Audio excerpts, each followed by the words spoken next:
আল্লাহ রাব্বুল আলামিন বলেন, ইন্নামা ইয়াখশাল্লাহা মিন ইবাদিহিল উলামা ইন্নাল্লাহা আসীসুন গফুর। আল্লাহর বান্দাদের মধ্যে যারা আলেম, যাদের এলেম আছে, আলেম বলে ওই ব্যক্তিকে যার কি আছে,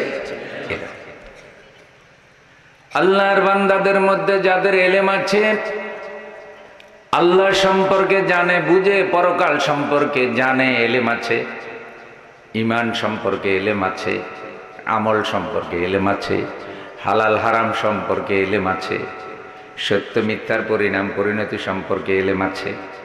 এক কথায় কোরআনে আল্লাহ যা এলেম দিয়েছেন, আল্লাহর বান্দাদের মধ্যে কোরআনের এই এলেম যাদের আছে তারাই কেবল আল্লাহকে বেশি ভয় করে। ভাই, আল্লাহ আসেনি? আপনাদের মন খারাপ নাকি? একটু কথাবার্তা বলিয়েন। আল্লাহ আছে তো? আল্লাহর ভয় অন্তরে রাখার দরকার আসেনি?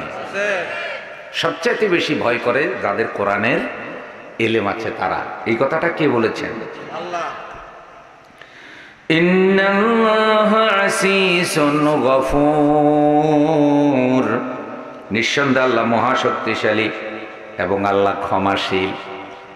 মনে রাখবেন, যারা এলেম অর্জন করার জন্য বের হয়, যারা এলেম শিখার জন্য মাদ্রাসার দিকে বের হয়, আল্লাহ রাব্বুল আলামিন ওই এলেমের ফজিলতে বরকতে তাদের গুনাহগুলো মাফ করে দেয়।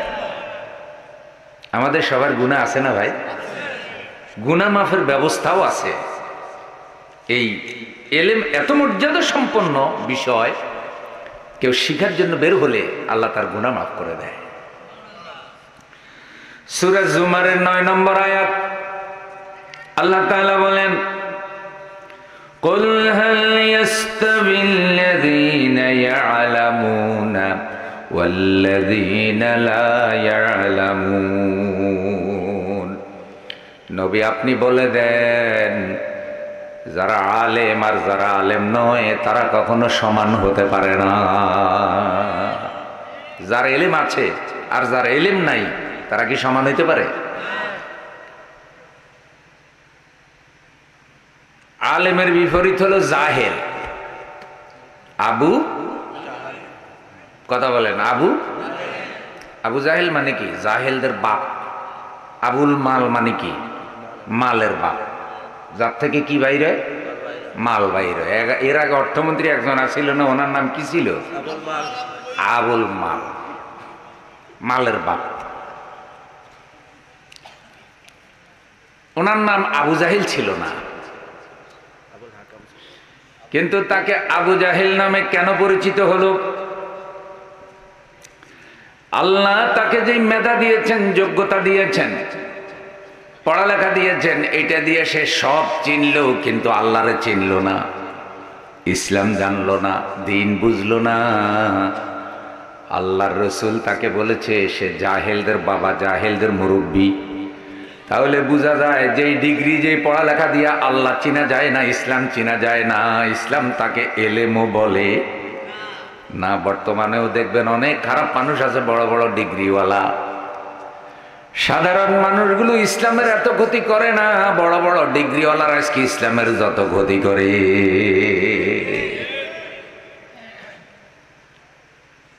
এই যে ভাইজান একটু আগে বলছে যে শিক্ষা মন্ত্রণালয় ও দ্বীনি কাজেও কি দেওয়া লাগছে,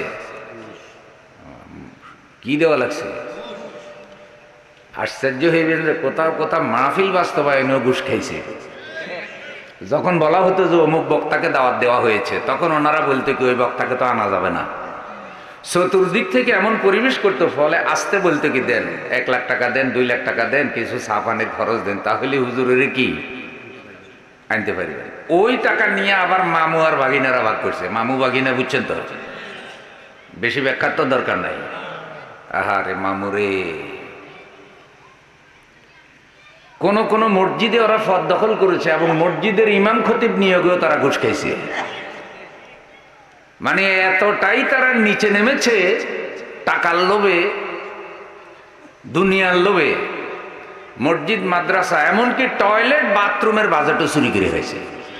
বাথরুমের টাকা মানে এটা গুড় টাকা নয়, কথা কথা। বাথরুমের টাকা মানে কিসের টাকা? পায়খানার টাকা না? তো পায়খানা কি মানুষে খায় না কুকুরে খায়? এখন কুকুর বাদ রয়ে গেছে, ও পায়খানা খায় না। এখন এই দুর্নীতিবাজ কিছু রাজনৈতিক টাউট আছে, তারা বাথরুমের বাজেট পর্যন্ত চুরি করে খাইয়ে বলায়, কুত্তার থেকেও নিচে নেমে গেছে।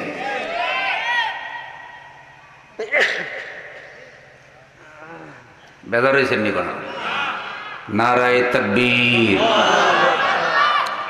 চণ্ডীপুরের মুসলমানদের ইমানি জজবা দেখতে চাই, মুজাহিদের মতো আওয়াজ দিতে হবে, নারায়ে তাকবীর, নারায়ে তাকবীর। আল কোরআনের আলো, আল হাদিসের আলো, কোরআন হাদিস যেখানে, লিল্লাহে তাকবীর। মাশাআল্লাহ। তাহলে এরকম ডিগ্রিওয়ালা জাহেলও কি আছে? যাদের কথা একটু আগে বললাম, ওরা কিন্তু পাবলিকের মতো অশিক্ষিত, ডিগ্রি আছে কিন্তু। গরু ছাগল যদি হইতো কোনো আপত্তি ছিল না, গরু ছাগলের তো পড়ালেখা নাই, ওরা ডিগ্রিওয়ালা ছাগলের থেকেও নিকৃষ্ট হয়ে গেছে। আপনাদের এলাকায় ছাগল কি পড়েনি বা এমএ পাস ফান্ডা আছে নাকি? ফাটার কোনো পড়ালেখা নাই, কিন্তু এগুলি পড়ালেখা করে ফাটার থেকেও কি খারাপ হয়ে গেছে। এই জন্য আল্লাহ তাআলা বলছেন, নবী বলে দেন, যারা জানে আর যারা জানে না তারা কখনো সমান হতে পারে না। ইন্নামা ইয়াতাযাক্কারু উলুল আলবাব। এই নসিহাগুলি, এই ভালো কথাগুলি কেবল যারা আকলমান, যারা বিবেকবান তারাই গ্রহণ করে। কোরআনের কথা, ইসলামের কথা, আলেমদের কথা যাদের আকল বিবেক আছে তারা গ্রহণ করে। যাদের আকল বিবেকের দরজা বন্ধ হয়ে গেছে, যত ভালো মানুষ যত ভালো কথাই বলুক না কেন, তাদের অন্তরে সেই কথা ঢুকে না। সূরা আর-রাদ 13 নম্বর সূরা 16 নম্বর আয়াত, আল্লাহ রাব্বুল আলামিন বলেন, কুল হাল ইয়াস্তাবিল আমা ওয়াল বাসীর আম হাল তাস্তাবিজ যুলুমাতু ওয়ান নূর। নবী আপনি বলে দেন, আলো আর আঁধার কখনো এক হতে পারে না, অন্ধ আর চোখওয়ালা কখনো সমান হতে পারে না। যার ইলম নাই সে অন্ধ, যার ইলম নাই, কথা বলেন, যার ইলম নাই, যার ইলম আছে সে চোখওয়ালা, যার ইলম নাই তার কলব অন্ধকার, তার আত্মা অন্ধকার। যার ইলম আছে তার আত্মা আলোকিত। আল ইসলাম হাক্কুন ওয়াল কুফরু বাতিলুন। ইসলাম হক, কুফরি বাতিল। ইসলাম যে হক, কুফরি যে বাতিল, এটা বুঝার জন্য ইলমের দরকার আছে না নাই? আমার বন্ধু, আল ইসলাম নূরুন ওয়াল কুফরু, ভাই মন খারাপ নিয়ে মনে হয় বেজার হয়ে বসে আছে, একটু কথাবার্তা বলিয়েন। আমি যেন কবরস্থানে ওয়াজ করতেছি বুঝা না যায়, কথা না বললে তো বুঝা যায় সব কবরে গেছে গা বুঝে। আল ইসলাম নূরুন ওয়াল কুফরু জুলমা। ইসলাম আলো, ইসলাম কি? কুফরি অন্ধকার। ইসলাম আলো, কুফরি অন্ধকার। আপনি যদি কোরআনের কাছে প্রশ্ন করেন, কোরআন তুমি পৃথিবীতে কেন এসেছো, কোরআন জবাব দেবে, লিতুখরিজান নাসা মিনাজ যুলুমাতি ইলান নূর। দুনিয়ার মানুষকে কুফরির অন্ধকার থেকে বের করে ইসলামের আলোর পথে পরিচালনা করার জন্য আল্লাহ আমাকে পাঠিয়েছে। কুফরি অন্ধকার, অজ্ঞতা, জাহালাত, ওই কুফরের অন্ধকার থেকে বের করে মানুষকে ইসলামের আলোতে নিয়ে আসার জন্য আল্লাহ কোরআন নাযিল করেছেন। সুবহানাল্লাহ। ভাই একটু জোরে কর না সুবহানাল্লাহ। ইসলাম মানুষকে কুফরের অন্ধকার থেকে বের করে ইসলামের আলোর পথে পরিচালিত করার জন্য আল্লাহ তাআলা কোরআন নাযিল করেছেন। তাহলে আলো আর আঁধার সমান নয়, জাহেল আর আলেম সমান নয়। সূরা মুজাদালা 58 নম্বর সূরার 11 নম্বর আয়াত আল্লাহ বলেন, আল্লাহ পাক আলেমদেরকে মর্যাদা দিয়েছে। আল্লাহ মর্যাদা দিয়েছে, একটু খেয়াল করেন। আল্লাহ বলেন, ইয়ারফাইল্লাহুল্লাযীনা আমানু মিনকুম ওয়াল্লাযীনা উতুল ইলমা দারাজাত ওয়াল্লাহু বিমা তা'মালুনা খাবীর। তোমাদের মধ্যে যারা ঈমান এনেছে এবং যাদেরকে ইলম দান করা হয়েছে, আল্লাহ তাদেরকে উচ্চ মর্যাদা দেবেন। তোমাদের মধ্যে যারা ঈমান এনেছে এবং যাদেরকে কি দেওয়া হয়েছে? ইলম, জ্ঞান, আল্লাহ তাদেরকে উচ্চ মর্যাদা দেবেন। জানা থাকলে সূরা রহমানের প্রথম অংশটা পড়েন। কোরআন যদি আপনি পড়েন এক এক করে কয় নেকি? 10 নেকি। যদি নাও বুঝেন, পৃথিবীতে এমন কোনো কিতাব পাবেন না যে কিতাব না বুঝলে কোনো সওয়াব হয়, একমাত্র কোরআন। যেটা না বুঝে পড়লেও আল্লাহ প্রতি অক্ষরে আপনাকে 10টা নেকি দিয়ে দেবে। বুঝে পড়লে সওয়াবের পরিমাণ আরো কম না বেশি? আরো বেশি। সবাই বলেন, আর রহমানু আল্লামাল কুরআন খলাকাল ইনসানা আল্লামাহুল বায়ান। দয়ালু মেহেরবান কে? দয়ালু মেহেরবান আল্লাহ। আল্লাহর দয়া, আল্লাহ যে মেহেরবান, এটা কিভাবে বোঝা গেল? আল্লামাল কোরআন, আল্লাহ শিক্ষা দিয়েছেন, কোরআন শিক্ষা দিয়েছেন। খালাকাল ইনসান, মানুষ সৃষ্টি করেছেন। আল্লামাহুল বায়ান, তিনি দয়া করে মানুষকে কথা বলার ক্ষমতা দান করেছে। বোবা দেখছেন না? বোবা সব আছে কিন্তু কথা বলার ক্ষমতা নাই, মুখে ভাষা নাই, কিন্তু বোবায় যেন জীবন চালাইতে পারে। আল্লাহ বোবাকে ইশারা ইঙ্গিতে তার ভাষা প্রকাশ করার ক্ষমতা দিয়েছে। বোবার কথা আমরা সবাই বুঝি না, কিন্তু অনেকে বুঝে। আমার মসজিদের এক মুসল্লি আছিল বোবা, তো রাস্তার মধ্যে একদিন দেখা হয়েছে। তা আমি বুঝতেছি না, পাশে একজনের দোকান ছিল না, ভাই কি কয়? তো বলতেছে যে আমারে মানে অনেকদিন দেখে না, আমি ভালো আছে কিনা সেই ইঙ্গিতে বুঝাইতে আছে, আমি এটা ভালো বুঝতেছি না। তা আমি বললাম, আমি তো বোবার ভাষা বুঝি না, আপনি বলে দেন যে হুজুর ভালো আছে। কেমনে করলে? উনি ইশারা ইঙ্গিতে বুঝাইলো যে হুজুর ভালো আছে। তো কয় আমি আপনারা বুঝাই দেখেন সে কেমনে কথা কয়। তা আমি বললাম কোন তো? তো জিজ্ঞাসা করে, কি দিয়া ভাত খাইছো আজকে? কি দিয়া? তো সে এরকম করে, তার মানে মুরগি জবাই করছে। বুঝাইছে কেমনে? তারপরে বলছে আর কিছু খাইছো? তার মানে কচু ছড়া রাখছে। দেখছে বুদ্ধি আছে না? প্রত্যেকেই ভাব প্রকাশ করার ব্যবস্থা আল্লাহ তাআলা করে দিয়েছে। খালাকাল ইনসান আল্লামাহুল বায়ান, মানুষকে সৃষ্টি করেছেন কে? আল্লাহ রাব্বুল আলামিন মানুষের খালেক বানানেওয়ালা। আমি ফখরুদ্দিন, আপনি রহিমউদ্দিন, অমুক জামাল উদ্দিন, আমাদের কোনো অস্তিত্বই ছিল না। আমাদেরকে এত সুন্দর মানুষ বানাইয়া পৃথিবীতে যিনি পাঠিয়েছেন তিনি কে?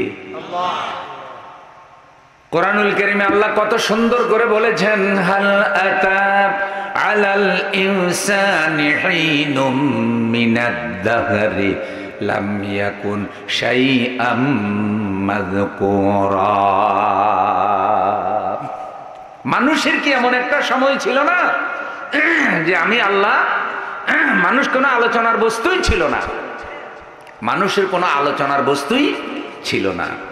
বলেন আমার এই ভাই বসা, একটা সময় উনি এই যে একটা বান্দা, উনি কোনো আলোচনার বস্তুই ছিলেন না, কিন্তু ওনাকে কিচ্ছু না থেকে সৃষ্টি করে পরিপূর্ণ বান্দা বানাইয়া পৃথিবীতে পাঠিয়ে আলোচনার বস্তুতে যিনি পরিণত করেছেন তিনি কে?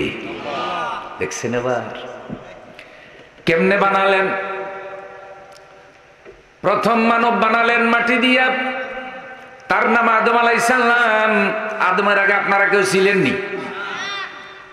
আদমের ভিতরের থেকে আম্মাজান হাওয়াকে বানালেন। হাওয়াকে আর আলাদা মাটি দিয়ে বানালেন না, দুইজনকে আল্লাহ তাআলা জান্নাতে রাখলেন। আদম আর হাওয়ার শারীরিক মিলনের উসিলায় আল্লাহ 40 জোড়া অথবা 80 জোড়া সন্তান পৃথিবীতে পাঠালে। 40 জোড়া অথবা 80 জোড়া, জোড়ায় জোড়ায় সন্তান হইত।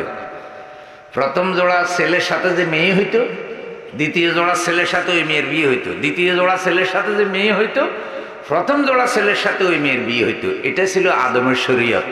এভাবেই পৃথিবীতে মানুষের বংশ দ্বারা বিস্তার লাভ করেছে। প্রক্রিয়াটা কার? এরপর আল্লাহ রাব্বুল আলামিন বলেন, সুম্মা জাআলনাহু নুতফাতান ফি করারিম মাকিন। সৃষ্টির ধারাকে আমি আল্লাহ পরিবর্তন করলাম নুতফায়। আগে বানিয়েছি মাটি দিয়া, আদমের বাম পাঞ্জরের থেকে হাড় থেকে বানাইছি হাওয়ারে। এরপরে আমি আল্লাহ সৃষ্টির ধারা পরিবর্তন করেছি। এখন আর ডাইরেক্ট মাটি দিয়া হয় না, এখন স্বামী স্ত্রীর উসিলায় নুতফা, নুতফা বীর্য মনি, এটা স্ত্রীর রেহেমে সংরক্ষণ হয়। আর সেখানে আমি আল্লাহ আমার কুদরত দিয়া মানুষ বানাই। কি সুন্দর প্রক্রিয়া! فخلقنا النطفة علقة فخلقنا العلقة مضغة فخلقنا المضغة عظاما فكسونا العظام لحما। ওই এক ফোঁটা পানিকে আমি আল্লাহ মায়ের পেটের মধ্যে রক্তের চাকা বানাই। মায়ের রেহেম, রেহেম মানে বাচ্চা দানি, যেটা ওটা একটা পলিথিনের প্যাকেটের মতো প্যাকেট, যেখানে মায়ের পেটে আপনার আমার সৃষ্টি, শুধু একটা প্যাকেট। ওঠা ওই প্যাকেটের মধ্যে আল্লাহ তাআলা বাফের পৃষ্ঠদেশ থেকে বের হওয়া এক ফোঁটা পানি মায়ের রেহেমে সংরক্ষণ করেন কে?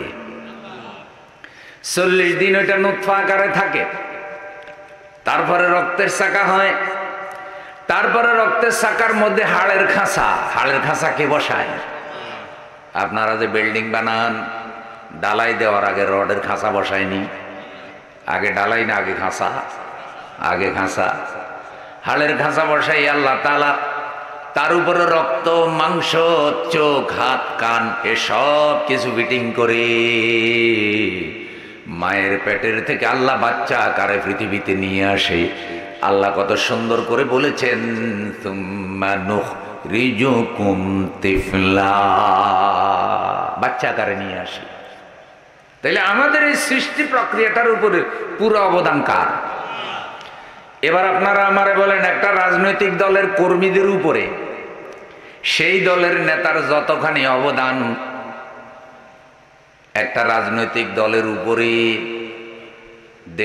দেশের জন্য একটা রাজনৈতিক দলের যত অবদান, বান্দার উপরে আল্লাহর অবদান তার থেকে কম না বেশি? একটা নেতা তার কর্মীদের জন্য যা করে, রাসূল সাল্লাল্লাহু আলাইহি সাল্লাম তার উম্মতের জন্য কি এরকম করেছেন? আরো বেশি। তাহলে মনে রাখবেন, কোন রাজনৈতিক দলের বক্তব্য, কোন রাজনৈতিক দলের নেতার বক্তব্য অথবা কোন রাজনৈতিক দলের কর্মকাণ্ড যদি আল্লাহর বিরুদ্ধে, কোরআনের বিরুদ্ধে যায়, কোন মুসলমান ওই দল সমর্থন করতে পারে না, ওই রকম চরিত্রের লোকদেরকে নেতাও মানতে পারে না।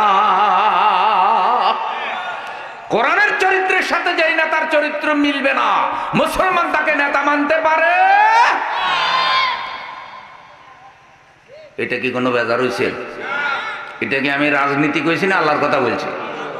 তাহলে সব রাজার বড় রাজা কে? এগুলি বুঝার জন্য এলেমের দরকার আসেনি। এই জন্য আল্লাহ বলছে, ইন্নামা ইয়াখশাল্লাহা মিন ইবাদিহিল উলামা, নিঃসন্দেহে আল্লাহ রাব্বুল আলামিনকে সবচাইতে বেশি ভয় করে আলেমেরা। কুল হাল ইয়াস্তাবিল্লাযীনা ইয়ালামুন ওয়াল্লাযীনা লা ইয়ালামুন, নবী বলে দেন, যারা জানে আর যারা জানে না তারা কখনো সমান হতে পারে না।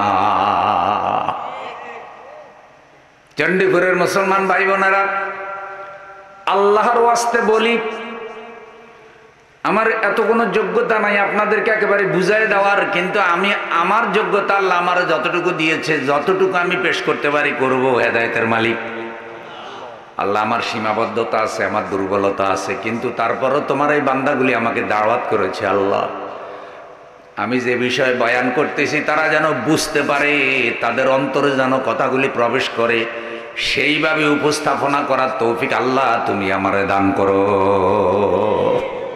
আল্লাহর ওয়াস্তে শুনবেন, আল্লাহর ওয়াস্তে শুনবেন। একটু বুকে হাত দিয়ে বলেন, আমাদের আগে এক ম্যাডাম বলছিল যে মা দুর্গা গজে চড়ে পৃথিবীতে আসার কারণে দানে বরকত হয়। সেই বছর এরই দাম খুব বেশি হয়েছিল। এই কথা যিনি বলছিলেন তিনি হইলেন আমাদের দেশের 1 নম্বর ম্যাডাম, কথা কন না। তিনি হিন্দুদের অনুষ্ঠানে গিয়ে বলছে যে মা দুর্গা গজে চড়া বাংলাদেশে আসার কারণে দানে কি হয়েছে, বরকত হয়েছে। আচ্ছা, দুর্গাওয়ালারা দুর্গার উপরে বিশ্বাস করবে, সেইটার উপরে আমাদের কোনো আপত্তি, কিন্তু মুসলমান কি দুর্গার উপরে বিশ্বাস করবে না আল্লাহর উপরে? এখন আপনারা খেয়াল করেন, ক্ষমতা বড় না আল্লাহ বড়? প্রধানমন্ত্রীর পদ বড় না জান্নাতের আসনটা বড়? আপনি 50 বছর প্রধানমন্ত্রী থাকলেন, পরকালে জাহান্নামে গেলেন, আপনি বিফল নয়, আপনি কি সফল না বিফল? বিফল। কিন্তু আপনি প্রধানমন্ত্রী হইতে পারেন নাই, চণ্ডীপুরে রিক্সা চালাইয়া অথবা মাটি কেটে সংসার চালাইছেন, মরার পরে আপনি জান্নাতে গেছেন। বিশ্বাস করেন আপনি পরকালের বাদশাহ। নারায়ে তাকবীর। এখন প্রধানমন্ত্রী হইয়া তিনি বলতেছেন যে মা দুর্গার ফজিলতে ধানে কি হয়েছে। এখন মুসলমান কি বলে, কোরআন কি বলে, আল্লাহ কি বলে? আল্লাহ বলছে ওয়ামা মিন দাব্বাতিন ফিল আরদি ইল্লা আলাল্লাহি রিজকুহা। জলে এবং স্থলে এমন কোন প্রাণী নাই যেই প্রাণীর রিজিকের ব্যবস্থা আমার আল্লাহ করে না। দোকানে খাওয়ায় না আল্লাহ খাওয়ায়? কথা কোয়া লাগবে ভাই। দোকানে খাওয়ায় না আল্লাহ খাওয়ায়? ছেলে খাওয়ায় না আল্লাহ খাওয়ায়? চাকরি খাওয়ায় না আল্লাহ খাওয়ায়? ব্যবসায় খাওয়ায় না আল্লাহ খাওয়ায়? চাকরি দরকার আছে, ছেলে দরকার আছে, ব্যবসা দরকার আছে, সব উসিলা, কিন্তু মূলত রিজিক দাতা কে? লিল্লাহে তাকবীর। তরুণদেরকে বলি, যুবকদেরকে বলি, অলস হবেন না, অকর্মা হবেন না। কিছু কিছু ছেলে ফেলে আছে পড়ালেখা করে বয়স হয়েছে, অকর্ম হয়ে ঘরে বসে আছে, বাবার হোটেলে এখনো খায়, পরিশ্রম করে কিছু করে না। কোনো চাকরি ধরাইয়া দিলে কয় এত পরিশ্রম আমি পারবো না, এরকম কিছু করে আসেনি না। পরিশ্রম করতে হবে, কাজ করতে হবে, অন্যের বোঝা হওয়া যাবে না। শুনেন গল্পের কথা, গল্পের কথা। এক হুজুরে রিজিকের উপর ওয়াজ দিছে এবং কঠিন ওয়াজ দিছে, আল্লাহ খাওয়ায়, আল্লাহর উপরে ভরসা করেন।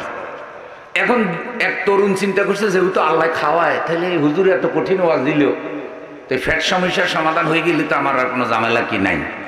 তো মসজিদে ঢুকছে, নামাজ কালমা পড়ে বারান্দায় শুয়ে রয়েছে, তারে আল্লাহ খাওয়াইব, জিবরাইল দিয়া ফেরেশতা দিয়া মনে করছে রান্না বান্না করি, খুব কোরমা গোস্ত ফলা বালা পাড়াইব। সারাদিন গেছে, আল্লাহ কিচ্ছু খাওয়ায় না। একদিন গেছে, 2 দিন গেছে, 2 দিন যাওয়ার পরে আসরের পরে দেখেছে একটা ফকির 2টা রুটি লিয়ে মসজিদের বারান্দায় ঢুকছে। তো এই বেটা আওয়াজ দিছে, এর অর্থ কি? তারে কি করলো? ইশারা দিল। ও তো কোনায় বসে খাইতেছে, ওদিকে খেয়াল করে না। এখন ওই যে ফকিরের রুটি লিয়ে ঢুকছে, সে চিন্তা করছে আমার মতো আরেক ফকির মনে হয় ক্ষুধা যন্ত্রণায় কষ্ট পাইতেছে, আমি তো সারাদিন ভিক্ষা করি, 2টা রুটি পাইছি, ওই বেটা মনে হয় আজকে একটাও পায় নাই। তোর কাছে গেছে, গিয়া কয় ভাই রুটি খাইবা? কয় খাবো মানে বেটা, আল্লাহ খাওয়া, এই চিন্তায় তো বসে আছি। কয় ঠিক আছে, আল্লাহর সন্তুষ্টির জন্য তুমি একটা রুটি খাও, আমি একটা রুটি খাই। তো এই বেটা একটা রুটি খাইছে, খাইয়া মসজিদ থেকে বাইর হয়ে হুজুরের কাছে আইছে। কয় হুজুর ওয়াজ করেন যে, ওয়াজ একটু ভালো করে বুঝাই করিয়ে। কয় কি ব্যাপার, কোনটা বুঝাইনের বাকি রাখলাম? কয় আপনি যে বলছেন আল্লাহ খাওয়ায়, আমি ওয়াজ আমল করছি, মসজিদের বারান্দা গিয়ে শুয়ে রয়েছি, আল্লাহ খাওয়ায়, কিন্তু কমপক্ষে 2 দিন উপবাস থাকা লাগে। কয়দিন? 2 দিন উপবাস থাকলে বিকেলবেলায় আল্লাহ একটা রুটি খাওয়ায়। কিন্তু একটা রুটি যে খাওয়ায়, আল্লাহ এমনি খাওয়ায় না, অন্তত একটা কাশি হইলেও দেওয়া লাগে। বিনা কাশিতে আল্লাহ একটা রুটিও কি খাওয়ায় না। যদিও গল্পের কথা। আচ্ছা, এই গল্পের মধ্যে শিক্ষা আছে না নাই? তাইলে কি আর এই যুবকেরা অলস হইবেন? কাজ করার দরকার আছে না নাই? পরিশ্রম করবেন, কাজ করবেন। বয়স্ক মুরব্বীদের মধ্যেও যারা সামর্থ্য আছে, অলস থাকবেন না। ছেলের কাজ ছেলে করে, আপনিও কাজ করবেন। সবজি লাগান, ধান লাগান, পরিশ্রম করেন, কাজ করেন। শরীর ভালো থাকবে, সুন্নাত আদায় হবে, আল্লাহ খুশি হবে, রিজিকের অভাব দূর হবে। সুবহানাল্লাহ। প্রিয় ভাইয়েরা আমার, মানুষ বেশি খায় না, বেশি খায় হলো অন্যান্য মখলুকেরা। প্রাণী বিজ্ঞানীরা বলে সাগরের মধ্যে যত বড় প্রাণী আছে তার মধ্যে অন্যতম বড় প্রাণী হলো নীলতিমি। নীলতিমি কিন্তু বাচ্চা জন্ম দেয়। পানিতে বসবাস করার কারণে তাকে তিমি বলে, তিমি মাছ বলে। কিন্তু সেই স্তন্যপায়ী ডিম পাড়ে না, বাচ্চা জন্ম দেয়।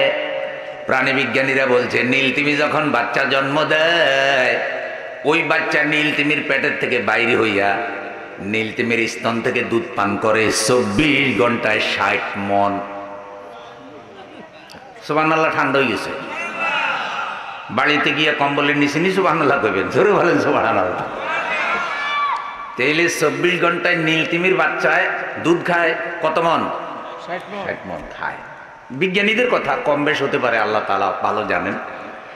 কিন্তু মানুষের মতো তো আর সামান্য এই আধা ছটাক ফিডার দিয়ে খাওয়াইলে নীলতিমির বাচ্চা বাঁচবো নিও। এখন যেমন বাচ্চা তেমন মা। বিজ্ঞানীরা বলতেছে নীলতিমি সাগরে বাস করে, মুখের মধ্যে দাঁত নাই। এই যে হাঙ্গর, বড় বড় হাঙ্গর গুলোর আল্লাহ বড় বড় দাঁত দেয় নাই। কেন দাঁত দেয় নাই? হাঙ্গরের ফিটে একটা বড় কাঁটা আছে। এই কাঁটাটা এত শক্তিশালী, এই কাঁটা দিয়ে সে একটা বিশাল জাহাজ পর্যন্ত ছিদ্র করে দিতে পারে হাঙ্গর। হাঙ্গরের দাঁত দেয় নাই কারণ এত বড় কাঁটা দিয়েছে। আবার দাঁতও যদি দিত তাহলে হাঙ্গরের অত্যাচারে সাগরে আর কোনো প্রাণী বাঁচত। হাঙ্গরের যখন ক্ষুধা লাগে পাগল হয়ে যায় হাঙ্গর। প্রাণী বিজ্ঞানীরা হাঙ্গর শিকার করেছে। শিকার করার পর হাঙ্গরের পেটের মধ্যে পাওয়া গেছে কয়লার বস্তা, স্টিলের আলমারি, মানুষের মাথার খুলি, গরুর মাথা। কিরে এত কিছু পাওয়া গেল কেন? এখন বিজ্ঞানীরা এটার উপর গবেষণা করছে, ধারণা করছে এটা যখন ভয়ঙ্কর ক্ষুধা লাগছে, ওই যে জাহাজ ডুবছে, ক্ষুধা নিবারণের জন্য সামনে খানা মনে করে আলমারি গিলে ফেলাইছে, কয়লার বস্তা গিলে ফেলাইছে, মানুষ গিলছে, গরু বাছুর যা পাইছে মরা ধরা সব কি ফেডে। আমার বন্ধু প্রাণী বিজ্ঞানীদের কেউ কেউ মতামত দিয়েছেন নীলতিমি এভাবে হা করে থাকে। খালের মধ্যে বেয়াল জাল দেখছেন নি? বেয়াল জাল এরকম জাল ফালে নাই বা মাছ বাঁধে মাছ ধরে। তো নীলতিমির মুখে এরকম জাল আছে, সেইভাবে হা করে থাকে। ছোট বড় মাছ যখন ওই হার মধ্যে ঢুকে ঢুকে যে ওরা টের পায় না, কারণ ওর এক সাবা ওইদিকে আর এক সাবা ওইদিকে, মধ্যখানে মনে করেন একটা খালের মতো একটা নদীর মতো ফাঁকা। যখন সব ওখানে গিয়ে জমা হয়, আস্তে করে এভাবে মুখটা মিলে ভিতরে চালান করে দেয়, কোনো সাবানিরও দরকার। ছোট বড় বড় বড় নীলতিমি যারা ছোট বড় 60 টন মাছ 24 ঘন্টা খায় সাগরে। সুবহানাল্লাহ বলবেন না? তাহলে নীলতিমির বাচ্চারে 60 মণ, ওই বেটারে 60 টন মাছ যিনি খাওয়ায় তিনি কে? আচ্ছা বুকে হাত দিয়ে বলেন তো, এইরকম নীলতিমি সাগরে একটা না অগণিত, এইরকম হাঙ্গর সাগরে একটা না অগণিত। রয়্যাল বেঙ্গল টাইগার যে সুন্দরবনে গোস্ত খায়, এ 700 টাকা কেজি দরে গরুর গোস্ত কিনে খায়নি। এই বেটা যদি কিনে খাওয়া লাগতো কয় কেজি খাইতো? সে কি গরুর গোস্ত কিনা খায় না পুরা গরু খায়? কে খাওয়ায়? তাইলে রেজেকে বরকত হয়, ধানে বরকত হয় কি দুর্গার কারণে না আল্লাহর কারণে? রেজেক দেয় কে? এখন আপনি লক্ষ্য করেন, উনি হাজী সাহেব প্রধানমন্ত্রী হইয়া, উনি নেককার মানুষ, আল্লাহওয়ালা মানুষ, আরো ওনার মুরিদেরা বলে প্রতিদিন সকাল বেলায় উনি নাকি কোরআন তেলাওয়াত করে অফিসিয়াল কাজ শুরু করে। আমার কথা বেজার হইয়ে না, বুঝার জন্য বলছি। আল্লাহর ওয়াস্তে কোনো দল বড় নয়, ধর্ম বড়, নেতা বড় নয়, ইসলাম বড়। কোন নেতা যত বড় পদের অধিকারী হোক না কেন, তার কথা যদি ইসলামের বিরুদ্ধে যায় আর আলেম ওলামারা যদি ভুল ধরাইয়া না দেয়, তাহলে আলেমদেরকে আল্লাহর কাছে জবাব দেওয়া লাগবে।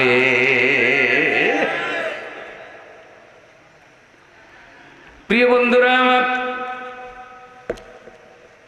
এখন আপনি লক্ষ্য করেন আল্লাহর এই বান্দা বলছে দুর্গা আসলে পরে ধানে বরকত হয়, এই কথা বললে তো ইমান, জোরে বলেন ইমান। তাহলে আল্লাহ যে বলছে কুল হাল ইয়াস্তাবিল্লাযীনা ইয়ালামুন ওয়াল্লাযীনা লা ইয়ালামুন, যারা জানে আর যারা জানে না তারা কখনো সমান হতে পারে না। আমি নিজে নিজ কানে শুনেছি, ওই সময়ের যিনি সাধারণ সম্পাদক তিনি এখন কবরে, মারাত্মক অসুস্থ ছিলেন। তাকে সাংবাদিকরা হেফাজতের ঘটনার পরে শাপলা চত্বরের পরে বিভিন্ন প্রশ্ন করেছে। এক পর্যায়ে তাকে জিজ্ঞাসা করছে তাহলে আপনার ধর্মীয় পরিচয় কি? তিনি নিজে বলেছেন আমি হিন্দুও না আমি মুসলমানও না। নাউজুবিল্লাহ বলেন। আমি তাকে পরিচিত করার জন্য বলি নাই, আমি বুঝার জন্য বলতেছি। তার নামটা হলো শহীদ আশরাফ, অথচ তিনি নিজে বলছে আমি হিন্দুও না আমি মুসলমানও না। তার 1 বছর পরে তিনি মারা গেলেন। আল্লাহ না করুক তিনি কিভাবে মারা গেছেন জানি না, ইমান নিয়ে মরছেন নাকি বেঈমান হয়ে মরছেন তিনি তো এটা নিজ মুখে বলছেন। এখন মরার পরে তো আমরা তাকে বিসমিল্লাহ ওয়ালা মিল্লাতে রাসূলিল্লাহ বলে কবরে রাখলাম। ফেরেশতা আইসা যদি কয় মার রাব্বুকা, উনি বলবে আমি হিন্দুও না আমি মুসলমানও না। তাইলে এই সমস্ত কথাবার্তা যারা বলে কথাগুলো কি ভুল না? কথাগুলো কি বললে ইমান থাকে? তো ইমান যে থাকে না এটা বুঝে কারা? কুল হাল ইয়াস্তাবিল্লাযীনা ইয়ালামুন ওয়াল্লাযীনা লা ইয়ালামুন, নবী বলে দেন যারা জানে আর যারা জানে না তারা কখনো সমান হতে পারে না। আল্লাহ আমাদেরকে ইলম দান করুন, আল্লাহ আমাদেরকে উপকারী ইলম দান করুন, যে ইলমে আমাদের কল্যাণ হবে বরকত হবে। আল্লাহ এমন ইলম আমাদেরকে দান করুন। একটু জোরে জোরে বলেন আমিন। আমাদের প্রিয় নবীর উপরে আল্লাহ তাআলা প্রথম কি নাজিল করলেন? মুসলমান ভাইয়েরা একটু খেয়াল করেন, নামাজের আয়াত আগে নাজিল হয় নাই, রোজার আয়াত আগে নাজিল হয় নাই, হজের আয়াত আগে নাজিল হয় নাই, যাকাতের আয়াত আগে নাজিল হয় নাই। আগে নাজিল হয়েছে ইকরা বিসমি রাব্বিকাল্লাযী খালাক খালাকাল ইনসানা মিন আলাক। পড়ুন আপনার রবের নামে যিনি আপনাকে সৃষ্টি করেছেন, তার নামে আপনি পড়ুন, তার নামে পড়ুন। আমাদের রসুল কোনো বিশ্ববিদ্যালয়ে পড়ে নাই, কোনো মাদ্রাসায় পড়ে নাই, পৃথিবীতে আমাদের নবীর কোনো ওস্তাদও নাই, অথচ আল্লাহ তাআলা এমন ব্যক্তিকে সারা জাহানের শিক্ষক হিসাবে পাঠিয়েছে। পৃথিবীতে যার কোনো ওস্তাদ নাই, যিনি কোনো বিশ্ববিদ্যালয়ে পড়ালেখা করেন নাই, এমন ব্যক্তিকে আল্লাহ কিয়ামত পর্যন্ত সারা জাহানের উস্তাদ বানিয়েছে। লিল্লাহে তাকবীর। তাইলে রসুল পড়ালেখা কি রসুলের নাই? আছে, কিন্তু রসুলকে কে শিখাইছে? আল্লাহর রসুলের সরাসরি উস্তাদ কে? শিক্ষার প্রক্রিয়াটা কি, কেমনে শিখলেন? গারে হারা, জাবালে নূর, আলোর পাহাড়। আমার রসুল সেখানে ধ্যানমগ্ন থাকতেন ওহী নাজিল হওয়ার আগের কয়েক বছর। আম্মাজান খাদিজাতুল কুবরা রাদিয়াল্লাহু তাআলা আনহা খাবার পৌঁছায় দিতেন। হাজী সাহেবরা উমরায় যায়, হজে যায়, অনেকে ভয়ে উঠে না, কেউ কেউ অর্ধেক উঠে আবার ভয়ে নেমে যায়, উপরে উঠতে উঠতে হাঁফিয়ে উঠে। কিন্তু আমরা চিন্তা করি 40 বছর বয়স যখন রসুলের উপর ওহী নাজিল হয় রমজান মাসে, যে আমাদের রসুল এই বয়সে কিভাবে ওখানে উঠেছেন, কিভাবে আল্লাহকে সাধনা করেছেন। রসুল উঠেছেন পুরুষ মানুষ, কিন্তু আমাদের রসুলের স্ত্রী মা খাদিজা কিভাবে উঠতেন? রসুলের জন্য খাবার নিয়ে যেতেন, একটা দিনও বিরক্ত হন নাই। আমাদের বাংলাদেশি বউ হইলে সহজে এই কাম করতো না, 2-4 দিন যাইয়া কইতো কি গর্ত থেকে বাইর পাহাড়ে উঠতে কইছে গেড়ায়। এরকম আশঙ্কা আছে না নাই? এত কষ্ট করেন তারপরেও মাঝে মধ্যে স্ত্রী ফল্টি মারে, যেন আপনারে চিনে না। আসেনি? আর কত উন্নত আছে, আরে ভাইজান বিদেশ থেকে কষ্ট করে করে টাকা পাঠায়, আর উনি এখানে আরেক পুরুষের সাথে পরকিয়া করে বেড়ায়, ব্যভিচার করে বেড়ায়। আসেনি এরকম? আবার কোন কোন পুরুষও আছে, কয়ে দিলাম, স্ত্রীকে ফাঁকি দিয়া আরেকজনের মেয়ে লইয়া বাকুম বাকুম করে। আল্লাহ এগুলির থেকে এই জাতিকে হেফাজত করো। এই উম্মতের চরিত্র, তাদের বংশ দ্বারা আল্লাহ তুমি ইসলাম দিয়ে হেফাজত করো। নারায়ে তাকবীর। তাইলে গাড়ে হেরাই হুজুরের জন্য খাবার নিয়ে গেছে আম্মা জান খাদিজাতুল কুবরা রাদিয়াল্লাহু তাআলা আনহা। মর্যাদা তার এত বেড়েছে আল্লাহর রসুলকে দ্বীনি কাজে সহযোগিতা করার কারণে আমার আল্লাহ রাব্বুল আলামিন জিবরাইলের মাধ্যমে হযরতে খাদিজার কাছে সালাম পাঠিয়েছে। চণ্ডীপুরের মা বোনেরা, হযরতে খাদিজার মতো হযরতে ফাতেমার মতো চরিত্র গঠন করুন, আল্লাহ তাদের সাথে আপনাদেরকেও জান্নাত দিতে পারে কি পারে না? হযরতে ফাতেমার ব্যাপারে রাসূল সাল্লাল্লাহু আলাইহি সাল্লাম বলেছেন, ফাতেমাতুজ জাহরা সাইয়্যিদাতুন নিসাই আহলিল জান্নাত। হযরতে ফাতেমা রাদিয়াল্লাহু তাআলা আনহা আল্লাহর জান্নাতে মহিলাদের নেত্রী হবে। জান্নাতে মহিলাদের নেত্রী যিনি হবেন তার নাম কি? আবার ঠান্ডা হয়ে গেছে, তার নাম কি? ফাতেমা। চণ্ডীপুরের ফাতেমা আফানি রাসূলের কন্যা, হযরতে আলীর স্ত্রী, হযরতে হাসান হুসাইনের মা। দেখেন কেমন মা আর কেমন সন্তান। দুইজন যুবক হযরতে হাসান এবং হুসাইন, দয়ার নবী মায়ার নবী তাদের ব্যাপারে বলেন, আল হাসান ওয়াল হুসাইন সাইয়্যিদা শাবাবে আহলিল জান্নাহ। হযরতে হাসান হুসাইন রাদিয়াল্লাহু আনহুমা তাদের দুইজন তারা জান্নাতে যুবকদের নেতা হবে। লিল্লাহি তাকবীর, আল্লাহু আকবার। আচ্ছা এবার বলেন তো, জান্নাতের বয়স কি বুড়াকাল হবে না যৌবনকাল? জান্নাতে কোনোদিন যুবকেরা বুড়ো হওয়ার সম্ভাবনা আসেনি না। পৃথিবীতে মানুষ যৌবনকাল ধরে রাখার কত চেষ্টা, প্লাস্টিক সার্জারি, এত রং, এত বার্নিশ, তারপরে এত কিছু, খালি যেন আমার বয়স বুঝা না যায়। কত কিছু। এখন ভাইজানেরা যদি কবে আপনার তো বয়স বুঝাই যায় না, আপনার মনে হয় যেন মাত্র 30 বছর, ভাই খুশি কি শান্তি। আর ভাইজানেরা যদি কেউ বলে যে ভাই আপনার ওনার কোনো মনে করেন বান্ধবী, ওনার স্ত্রী যদি কয় দেখো আমার বান্ধবী ইয়ে কইছে যে আমার এখনো অনেক অল্প বয়স বোঝা যায়, তখন জামাইয়ের কাছেও একটু ভালো লাগে নাকি? তাহলে আল্লাহ তাআলাও বান্দাদের জন্য এই বয়সটাই পছন্দ করছেন এবং এই বয়সের ইবাদতের মর্যাদাও বেশি। সুবহানাল্লাহ।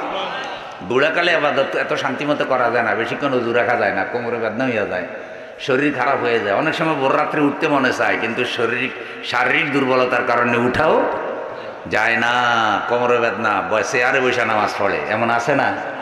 এই জন্য ইবাদতের উত্তম সময় কি বুড়াকাল না যৌবনকাল? তরুণ বয়স, তরুণ বয়স। এই প্রসঙ্গটা আমি একটা কথা বলে রাখি, আমার তরুণ ভাইয়ারা, বাংলাদেশে তরুণদের নেতৃত্বে একটা বিপ্লব হয়েছে। তরুণরা দেশটাকে আদর্শ দিয়ে গড়তে চায়, ন্যায় নীতি ইনসাফের বাংলাদেশ হিসেবে দেখতে চায়। তরুণরা চায় যে বাংলাদেশে যেন সন্ত্রাস না থাকে, চাঁদাবাজি না থাকে, দুর্নীতিও না থাকে, এটা তারা চায়। এটাও তারা চায় যেন মানুষ মিথ্যা মামলা শিকার না হয়, মানুষের ভোটাধিকারও যেন চুরি। আচ্ছা এখন তো বিগত 3 টার্ম কি আপনারা ঠিকভাবে ভোট দিতে পারছেন নি? ভোট কেন্দ্রে গেলে কয় হুজুর রাত্র 3টা বাজে ভোট জিনে দিয়ে ফেলেছে। কিরে 3টা বাজে জিন আইলো কই থেকে? কয় ধরেন আমরাই জিন। তা আপনারা এই কাম কেন করছেন? কয় আপনাদের সেবা করছি। সকালবেলা আপনারা আসবেন, লাইনে দাঁড়াবেন, কষ্ট দিয়ে এটা সম্ভব না। ন্যায় নীতি ইনসাফ একটা সুন্দর বাংলাদেশ গঠন করতে হলে তরুণদেরকে কোরআনের আলোকে নিজেদের চরিত্র গঠন করা লাগবে। হযরতে হাসান হুসাইনের মতো তরুণ যুবক হতে হবে, ইসু আলাইহিস সালামের মতো চরিত্রবান হতে হবে। ইউনিভার্সিটি কলেজের ছাত্রীদেরকে হযরতে আয়েশা, হযরতে ফাতেমার মতো জীবন গড়তে হবে। তরুণরা যদি বাংলাদেশের সংবিধান কোরআন হাদিসের আলোকে গঠন করতে পারে, তবেই মদিনা মুনাওয়ারার মতো, হযরতে ওমরের যুগের মতো অর্ধেকটা পৃথিবীতে যেভাবে ইনসাফ প্রতিষ্ঠিত হয়েছে, 55,000 বাংলাদেশ বর্গ কিলোমিটারের বাংলাদেশেও আল্লাহর কোরআন দিয়ে ইনসাফ প্রতিষ্ঠা করা সম্ভব কি সম্ভব না? তাহলে তরুণদের চরিত্র হতে হবে কি অনুযায়ী? এই জন্য আমরা তরুণদের কাছে সন্ত্রাস দিতে চাই না, আমরা তরুণদের কাছে মানব রচিত কোনো গঠনতন্ত্র দিতে চাই না, আমরা তরুণদের হাতে কোনো অস্ত্র দেখতে চাই না, আমরা তরুণদের হাতে মদ নেশা দেখতে চাই না, আমরা তরুণদের কাছে বিশ্বনবীর চরিত্র উঠায় দিতে চাই, তাদের হাতে আল্লাহর কোরআন উঠায় দিতে চাই। তবেই বাংলাদেশের জন্য আল্লাহর রহমত ও বরকতের দরজা খুলে দেবে। নারায়ে তাকবীর। আমি কি দলীয় কথা কইলাম না ধর্মীয় কথা কইলাম? দল বড় না ধর্ম বড়? হ্যাঁ বুঝার এইসব কথা কইলে কয় কি হুজুর মনে হয় দল করে রাজনীতির কথা কয়। কিন্তু বিশ্বাস করেন আমাদের দেশ স্বাধীন হয়েছে যে 50 বছরের বেশি হয়েছে, আপনারা এখন তো শান্তি আসছেনি। কেন আসে নাই? ওই যে যারা পাকিস্তানিদেরকে দৌড়াইছে এরপরে যারা আসছে তারা আগের থেকে বেশি ভালো আসে নাই। পাকিস্তানিরা ধরেন দুর্নীতি করছে, আমাদের অধিকার বঞ্চিত করছে। বিগত 52 বছর তো পাকিস্তানি নেই, দুর্নীতি করছে কারাও। এবং বিগত 15 বছরে 18 লক্ষ কোটি টাকা শুধু বিদেশে ফাঁসার হয়েছে। নাউজুবিল্লাহ কইবেন না? আচ্ছা, এই যে টাকাগুলি ফাঁসার করছে ওরা কারা? ওরা সব বাংলাদেশের বুজুর্গ না? আমেরিকায় যখন কয়েকজনের অ্যাকাউন্ট জব্দ করা হয়েছে যে কিরে হঠাৎ করে বাংলাদেশের লোকগুলোর টাকা এত বাড়ে কেন, এরা এমন কি খনি ফেল যে এদের টাকা আমেরিকানদের থেকেও কি বাড়ে, তখনই তো দেখা গেল সর্বনাশ। যে নির্দিষ্ট লোকদের টাকা বাড়ে, সিআই ওরা গোয়েন্দা সংস্থা লাগাইয়া দেখছে ওরা তো সব দুর্নীতি করে গরিব দেশে টাকা বিদেশে নিতেছে, ওরা চোর। এখন অমুসলিমরা তাদের দেশ গড়তে পারলো, তারা তাদের দেশে দুর্নীতি করে না।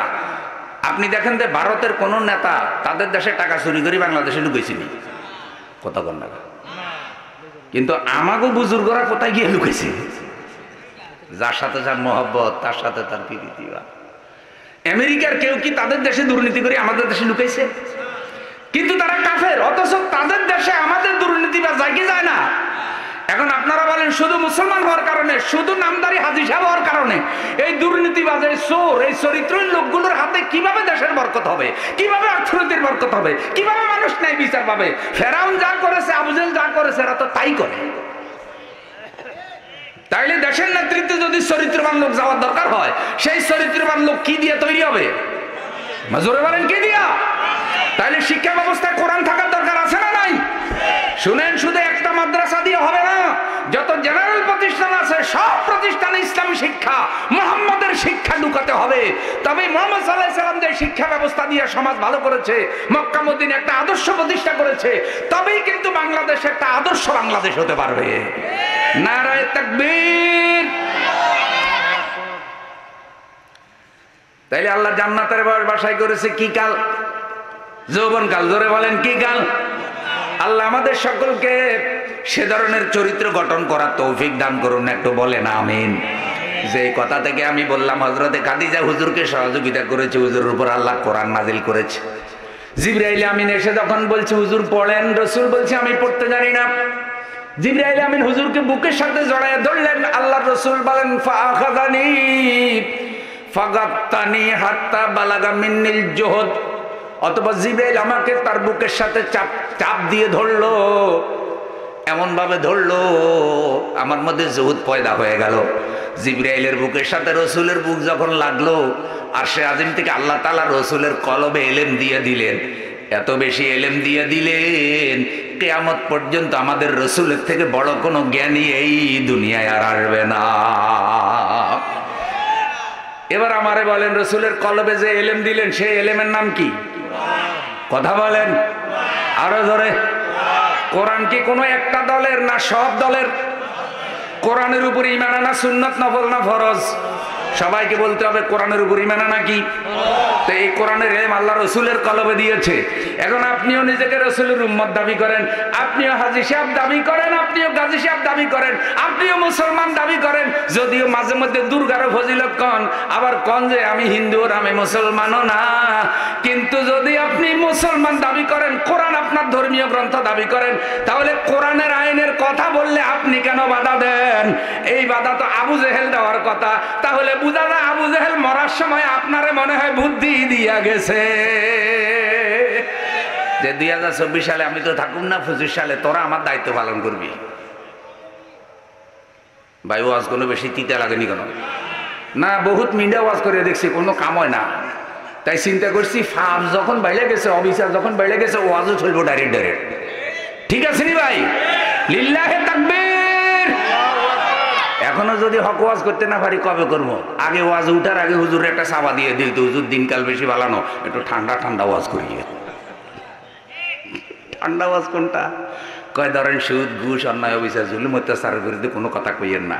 তো জিজ্ঞাসা করলাম ভাই এগুলো কোরআন হাদিসে আছে তো? কয় কোরআন হাদিসে আছে, চুপে চাপে থাক, সবসময় সব কথা কইতে নেই। উল্টা হুজুরেরও ওয়াজ লাগাই দিছে জালেমে। আছে না এরকম? আবার মসজিদে ওয়াজ মাহফিলের স্টেজে উঠাই কয় হুজুর সাইম কোনো রাজনীতির কথা কইয়েন না।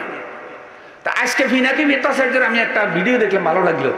কয় যারা হুজুরদেরকে বলে যে ওয়াজ মাহফিলের রাজনীতির কথা কইেন না, ও আবার ওরা ধমক দিয়া বলছে, ওই ছাগল তুই তাহলে রাজনৈতিক পরিচয়ে ওয়াজের মঞ্চে উঠলি কিনলে, তুইও তো একটা রাজনৈতিক ব্যক্তি, তুইও তোর ওয়াজের মঞ্চে উঠতে গেছে তুই লাভ।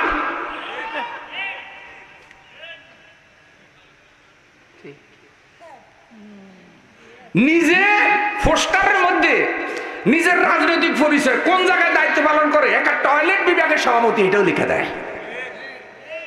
আর ওইখানে উঠে কয়েকটি হুজুর সাহেব রাজনীতির কথা। আশ্চর্য কথা।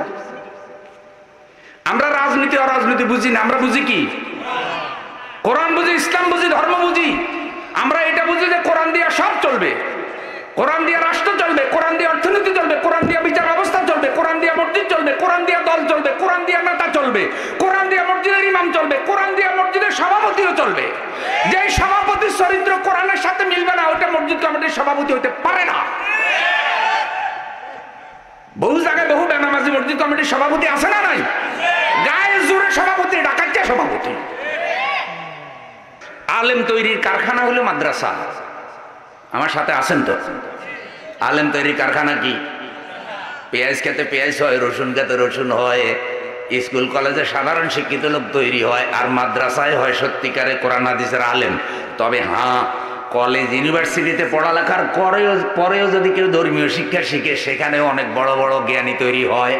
যেমন ডক্টর জাকির নাইক তাদের মধ্যে একজন। সুবহানাল্লাহ বলেন। বাংলাদেশেও এমন অনেক জ্ঞানী আছে যারা কলেজ ইউনিভার্সিটিতে পড়ার পরেও কোরআন হাদিস গবেষণা করেছে, পারিবারিকভাবে তারা দিন শিখেছে। অনেক ক্ষেত্রে বহু আলেমের থেকেও তারা ইসলামের জন্য ভূমিকা বেশি রাখে। সুবহানাল্লাহ। বহু ইউনিভার্সিটির ছাত্র আছে, তারা মাদ্রাসায় কোনো ইসলামী সংগঠন বা ইসলামী সংস্থার সংস্পর্শে থাকার কারণে তাদের থেকে কোরআন হাদিস শিখে তারাও চরিত্র শিখেছে। মানে কোনো না কোনোভাবে আপনাকে কোরআন শিখতেই। তাইলে চণ্ডীপুর মাদ্রাসা আপনাদের জন্য আল্লাহর নিয়ামত না? এবার একটু শুনেন, রাসূল সাল্লাল্লাহু আলাইহি সাল্লাম বলেন, যেখানে আল্লাহর কিছু বান্দা একসাথে বসার পর দ্বীনি ইলম শিখে, দ্বীনি ইলম চর্চা করে, আল্লাহ তাআলা ওই এলাকার উপরে ডাইরেক্ট আরশে আজিম থেকে রহমত নাজিল করে। ছোট ছোট বাচ্চাগুলি যখন আপনাদের এখানে দিন শিখে, উস্তাদ যখন তাদেরকে শিখায়, পড়ো রব্বি জিদনি ইলমা, রব্বি ইশরাহ লি সদরি ওয়া ইয়াসসির লি আমরি, এভাবে যখন শিখাইতে থাকে, আমার রাসূল বলছে ওই এলাকার উপরে কোরআন হাদিসের তালিম হওয়ার কারণে আল্লাহর রহমত নাজিল করে। রাসূল বলেন, কোন তালিবুল ইলম মাদ্রাসার শিক্ষার্থী যখন বাড়ি থেকে রওনা হয়, যেই মাটির উপর দিয়ে হেঁটে যায়, ওই মাটি আল্লাহর কাছে তার জন্য দোয়া করে। যে গাছের নিচে দিয়ে হেঁটে যায়, গাছ দোয়া করে। এমনকি গর্তের পিঁপড়া, এমনকি রাসূল বলেছে নদীর মাছ, পশু পাখি তার জন্য দোয়া করে। কেন? সে কোরআনের ইলম শিখতে যাচ্ছে। সুবহানাল্লাহ। আমার বন্ধুগণ, তরুণদের জন্য এখন আইডল মাওলানা মিজানুর রহমান আজহারি হাফেজাহুল্লাহ। আল্লাহ তাকে সকল ষড়যন্ত্র থেকে রক্ষা করুন। আল্লাহ তার মেধা যোগ্যতা আরো বাড়াইয়া দিন। তিনি মাদ্রাসা থেকে এসেছে। কিসের থেকে? মাদ্রাসা থেকে। মুফতি আমির হামজা ভাই মাদ্রাসা থেকে এসেছে, পরে উচ্চ ডিগ্রি নিয়েছেন। এরপরে আজহারি ভাই মালয়েশিয়া থেকে ডিগ্রি নিয়ে গিয়েছেন, বিভিন্নখানে পড়ালেখা করেছেন। কিন্তু অরিজিনাল মাদ্রাসা ডক্টর আবুল কালাম আজাদ বাশার, আমার প্রিয় ভাই, মাদ্রাসা থেকে এসেছে। মাওলানা আব্দুল্লাহ আল আমিন ভাই মাদ্রাসা থেকে এসেছে। মুহাদ্দিস আবু নসর আশরাফি হাফেজাহুল্লাহ মাদ্রাসা থেকে। মাওলানা মামুনুল হক মাদ্রাসা থেকে। মাওলানা হাসান জামিল মাদ্রাসা থেকে। মাওলানা খালেদ সাইফুল্লাহ আইবি মাদ্রাসা থেকে। মাওলানা মাহমুদুল হাসান মাদ্রাসা থেকে। মাওলানা হাফিজ হুজুর মাদ্রাসা থেকে। এমনকি কোরআনের ফাঁকে আল্লামা সাঈদী রাহিমাহুল্লাহ কোথায় থেকে। এইভাবে আপনি মাদ্রাসা থেকে যাদেরকে পাচ্ছেন, কোনোভাবেই মনে করার কোনো কারণ নাই শুধু মাদ্রাসায় পড়লে বুঝি মিলাদের হুজুর হবে আর তাবিজ বেচবে আর মিলাদ পড়ে সংসার চালাবে। না না, বড় বড় ইসলামিক স্কলার হবে, ওয়ারাসাতুল আম্বিয়া হবে, যারা শুধু চণ্ডীপুর ইসলাম প্রচার করবে না, যারা সারা বাংলাদেশে ইসলাম প্রচার করে বেড়াবে। এমন বড় আলেম ওই মাদ্রাসা থেকে বের হতে পারে কি পারে না? আল্লাহ মাদ্রাসাকে সেই ঐতিহ্য হিসাবে কবুল করেন। কিন্তু আলেম হইতে হবে হক্কানি আলেম। আচ্ছা, আপনারা কোন 1000 টাকার নোট বাংলাদেশে বর্তমানে বড় নোট, এই বড় নোটের মধ্যে 100টা যদি সহি নোট হয়, 2-1টা ভেজাল জাল আসেনি? কথা বলে না। জাল নোট হইল কি অরিজিনালের মতো, তাইলে লাখ লাখ হুজুরের মধ্যে 2-1টা জাল হুজুর আসেনি, নষ্ট হুজুর আসেনি। এই নষ্টগুলার উদাহরণ হিসাবে দাঁড় করানো যাবে। একটা নষ্ট হুজুর হইল, শুকরানা মাহফিল একটা করছিল বন্ধু সরোয়ার্দী উদ্যানে, শেষ পর্যন্ত ফেরাউনের নানি হলিরে উনি বলতেছে আপনি হইলেন কাউমি জননী। কইছিনি ভিডিওটা আসেনি তো হুজুরে যখন কইছে আমি আপনাকে শুনাইলে কোনো ফাপ আছে নাকি? হুজুরে কইছে কেন কইছে, কি কারণে কইছে, যে এই হুজুরের যদি আমি একটু মহব্বতের চোখ আমার দিকে পড়ে তাহলে আমার কি হইব, লাভ হবে।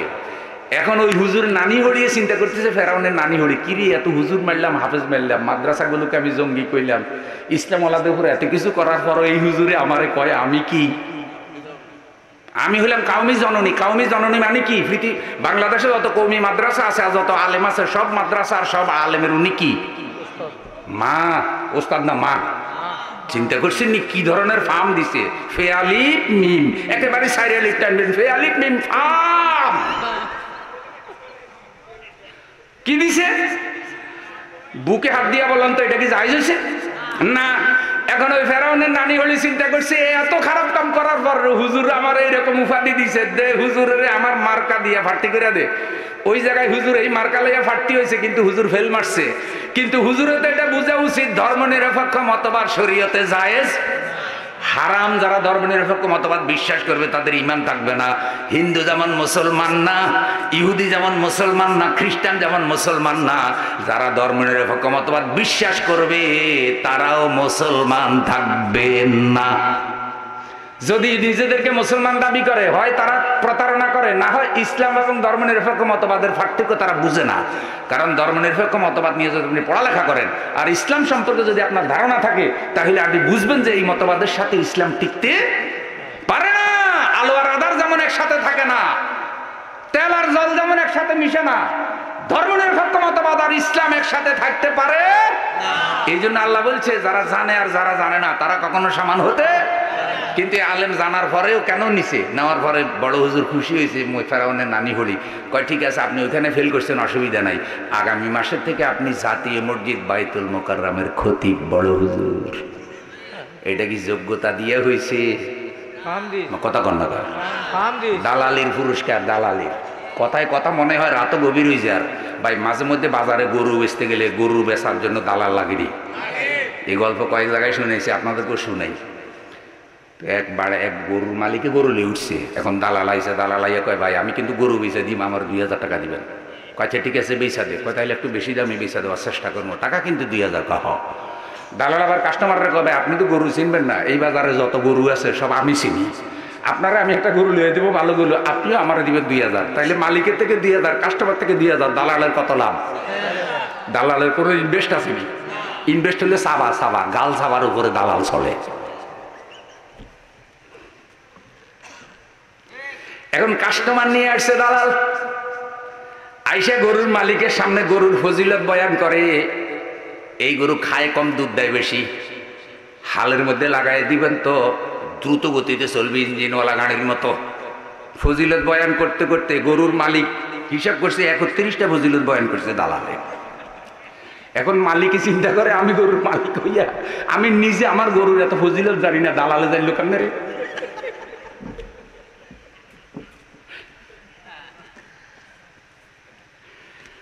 এমন ভাবে দালাল গরুর ওয়াজ নসিহত কাস্টমারের করলো, কাস্টমার এখন যত টাকাই হোক গরু এটা কি নিব।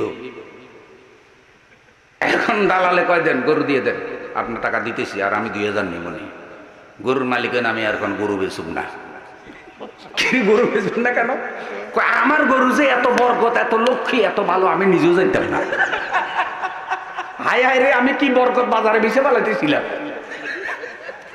এখন দালালে কয় ভাই তোর গরু এত বালানো তো আমি নিজে ফজিলত বয়ান করছি, গরু কাস্টমারের খাওয়ানো লাগিয়া, কয় তুই দালাল,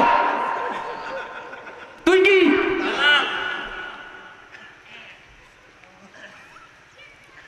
ফেরাউনের নানি হলি নিজেও জানে এই হুজুরের এত যোগ্যতা নাই। যোগ্যতা যদি থাকতো আমার মতো ফেরাউনের নানি হলির উনি আলেমদের মা কইতো না।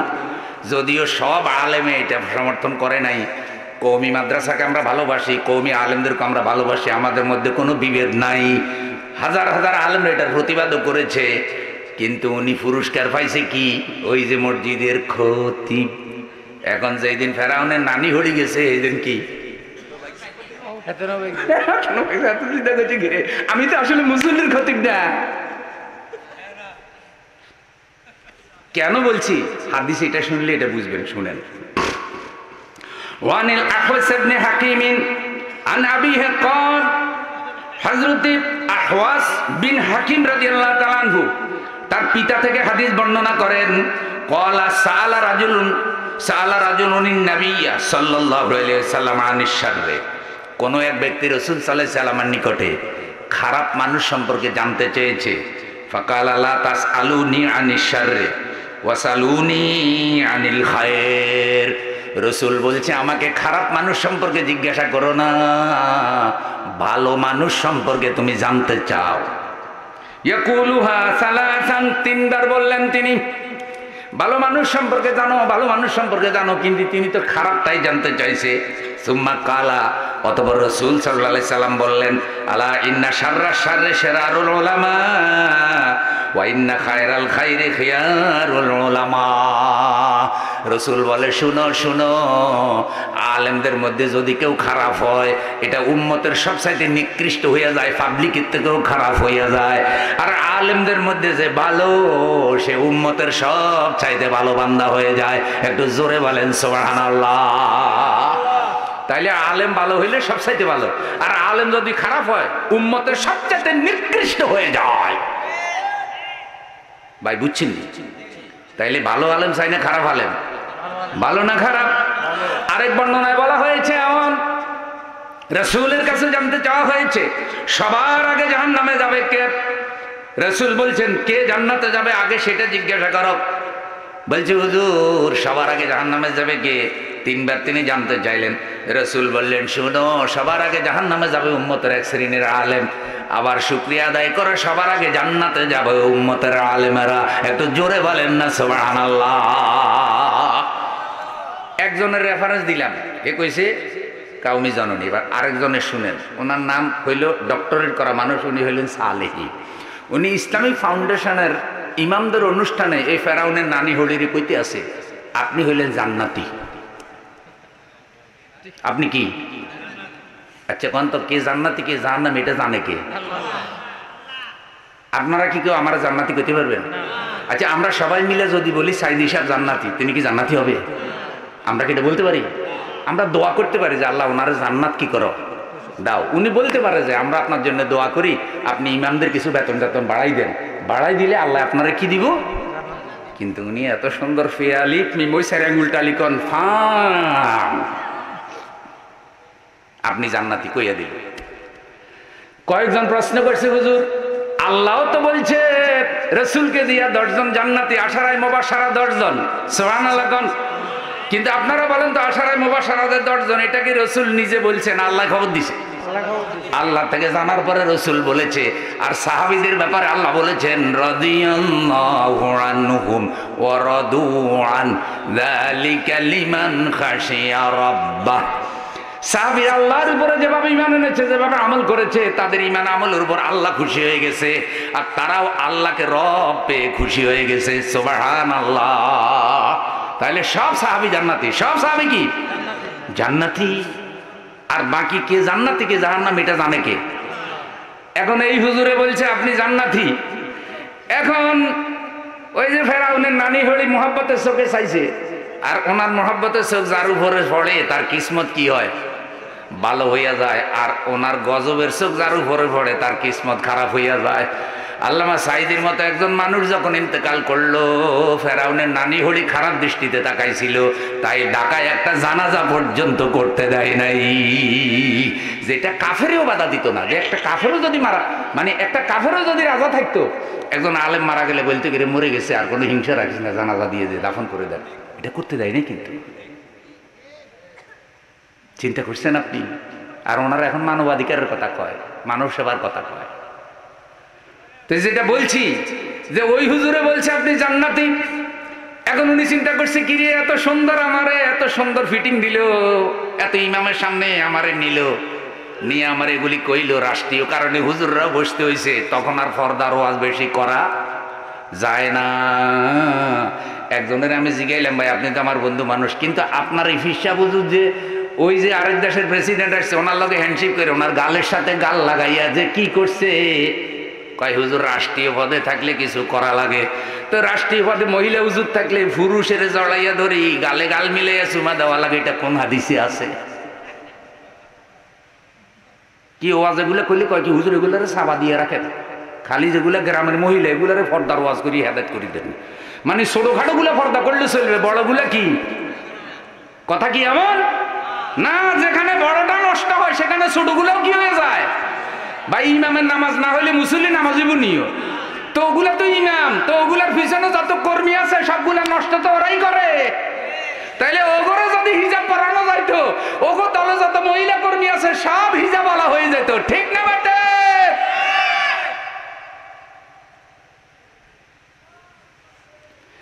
এখন বড় হুজুরের নেক দৃষ্টি পড়ছে, পরের সপ্তাহে হুজুর ইসলামী ফাউন্ডেশনের গভর্নর হয়ে গেছে। এখন যখন ফেরাউনের নানি হরি ফলাইছে, পরের সপ্তাহে হুজুরের খতিবিও গেছে, গভর্নরও কি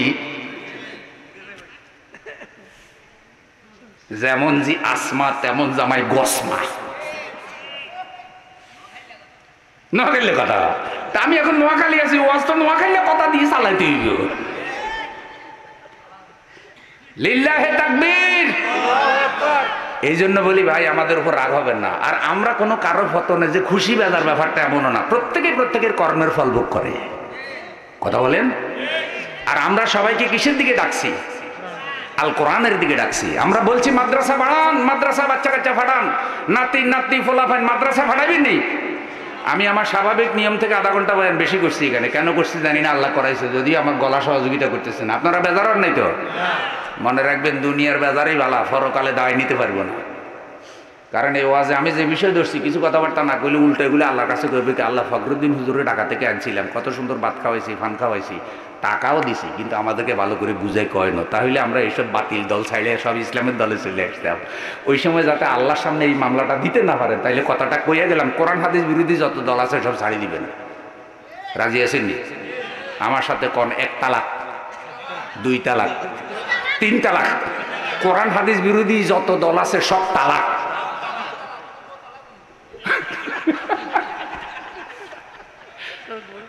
আমি কি বোর কথা কইছিনি? বোরকে ধরবেন না ভাইয়ান। এই জন্য বলছি ওগুলোর সাথে কোনো সম্পর্ক রাখা যাবে না। বিশ্বাস করেন ভাই, কেমনে বুঝাইলে জানি না বুঝবে। 30-32 বছর এই লাইনে কথা বলি, কত মানুষের বুঝাইলাম, বুঝতে রাজি নেই। আবার ওই যেই ফেরাউন সেই ফেরাউন। আল্লাহ আমাদের সকলকে হেদায়েত দাও। মাদ্রাসা হায় বাগে জান্নাত, মুআল্লিম হায় মিসলে গুল, শহদ উসমে ইলমে দীনে তালেবা হে বুলবুল। এটি একটি উর্দু কবিতা। মাদ্রাসা হলো জান্নাতের বাগান, উস্তাদরা হলো এই বাগানের কৃষক, মালি, পাহারাদার, ছাত্ররা হইল মৌমাছি, কিতাব হইল ফুল, কিতাবের ইলম হইল মধু। কি সুন্দর উদাহরণ। আমি প্রতিষ্ঠানের গুরুত্ব নিয়ে ওয়াজ করলে এই কবিতাটা বলার চেষ্টা করি। মাদ্রাসা হায় বাগে জান্নাত, মুআল্লিম হায় মিসলে গুল, শহদ উসমে ইলমে দীনে তালেবা হে বুলবুল। মাদ্রাসা জান্নাতের বাগান, এখানে আসলে জান্নাতি বাতাস পাওয়া যায়। ছাত্র জীবনে আমরা যতক্ষণ মাদ্রাসায় থাকতাম, ওস্তাদদের সান্নিধ্যে থাকতাম, মনে হতো যেন একটা পবিত্র পরিবেশে আছি। ও আমার বন্ধু, ওস্তাদদের সহযোগিতায় ছাত্র নামক মৌমাছিগুলো কিতাব নামক ফুল থেকে ইলম নামক মধু আহরণ করে। এ কারণে যেখানে মাদ্রাসা থাকে সেখানে আল্লাহ রহমত নাজিল করে। আপনার নাতি, আপনার নাতনি এই মাদ্রাসায় আসলো, আর এই ওস্তাদরা বসে বসে সকালে কোরআন পড়াইতেছে, ওর তো কোনো গুনাহ নাই, ওর নেকামালের সব আল্লাহ আপনার কবরে পৌঁছাইতেছে। ওই নাতি যখন হাত উঠে দোয়া করে, আল্লাহ আমার দাদা দাদিরে মাফ করে দাও, আমার নানা নানিরে মাফ করে দাও, আমার বাবা মাকে মাফ করে দাও, ওরা মাসুম, ওরা বেগুনা। আল্লাহ রসুল বলছে এভাবে সন্তানাদি নাতি নাতনি যদি দোয়া করে, এই দোয়ার ফজিলত আল্লাহ কবরে পৌঁছাইতে থাকে। ওদের দোয়ার ফজিলতে ইচ্ছা করলে আল্লাহ আপনার কবরকে জান্নাত বানাইয়া দিতে পারে। পারে কি পারে না? ওরা কাঁচা মাটি, ওদের কোনো পাপ নাই। ওদের এখন বয়স মাদ্রাসায় পাঠানোর, নাতি নাতনিদেরকে পাঠাইবেন ইনশাআল্লাহ। মাদ্রাসায় পড়লে এখন আর ঠগে না। মাদ্রাসায় পড়লে আপনার ছেলে ডাক্তার হোক, ইঞ্জিনিয়ার হোক, ড্রাইভার হোক, ব্যবসায়ী হোক, হোক না, কিন্তু মাদ্রাসায় ইলমের ফাউন্ডেশনটা তৈরি করে দেবেন।